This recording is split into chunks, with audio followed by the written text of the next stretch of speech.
Right, so on the back here, this is our standard electrical hatch with the fixed power cord. When you're traveling, just make sure there's a couple of little tabs on the bottom. Just make sure you snap those in to lock that door shut. So that's that. Exterior shower. If you've got that option, this is the hose that comes with it. So a little bit of a challenge with these. Sometimes if you've got small fingers or large fingers, getting in here to like an air fitting, push that in, and then snug that on there, and you're good. Make sure before you disconnect this, make sure the taps are turned off.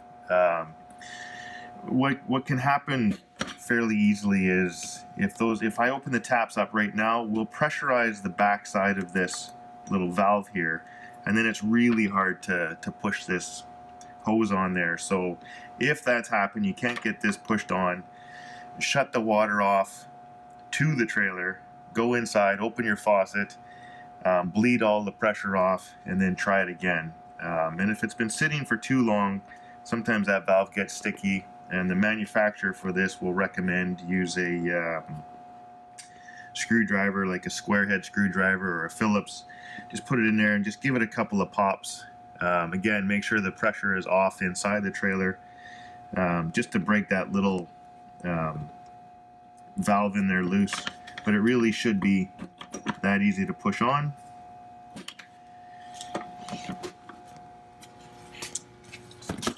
Down below we have the your sewer hose storage. So that's where you keep your stinky slinky, as it's referred to. There's a door on either side, so every now and again you can just open up, hose it out.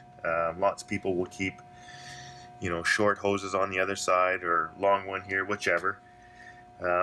Underneath here we've got your water heat, your freshwater tank. That's your drain. This unit has the spray foam on the bottom of the trailer, so you'll see all the black, but typically it's white. Looking forward from that, your water heater.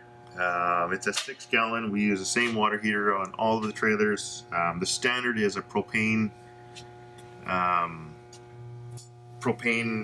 heated only, and you can opt for the 2-way. So we'll cover that operation.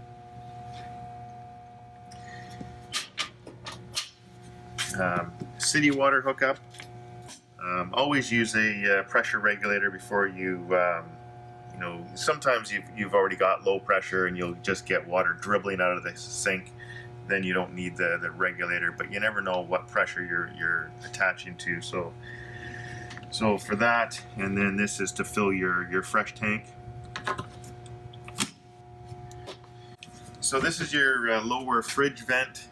On all of our trailers we use a Dometic fridge. However, we prefer the Norcold lower vent here. So if you're looking to add a screen kit to keep bugs out of it, make sure you buy the kit for a Norcold vent, even though we use a Dometic fridge.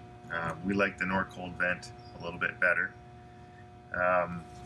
Furnace, exhaust, same thing. Lots of people will want to buy little bug screens for this.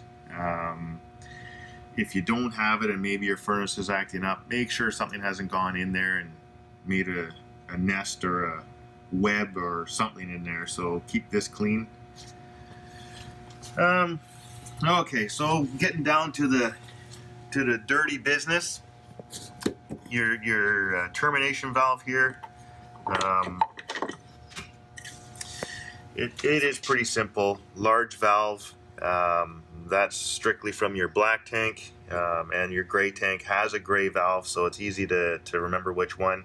Essentially, don't treat this system like a house. It doesn't have drainage. It's got tanks, holding tanks. So essentially the idea is, if you're at a full service campground, you can open up the gray tank, leave it open, because if you're showering in the trailer, you know, doing dishes, that tank's just going to fill up fairly quickly, and you'll be out here, you know, fairly regularly if you're there for a while. So you can leave that valve open.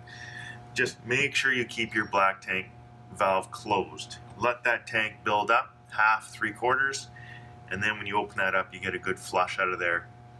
And then again, when you're actually leaving, it's worth it to close this valve, let it build up with gray water so that you'll use the gray water to flush out your hose before you store it.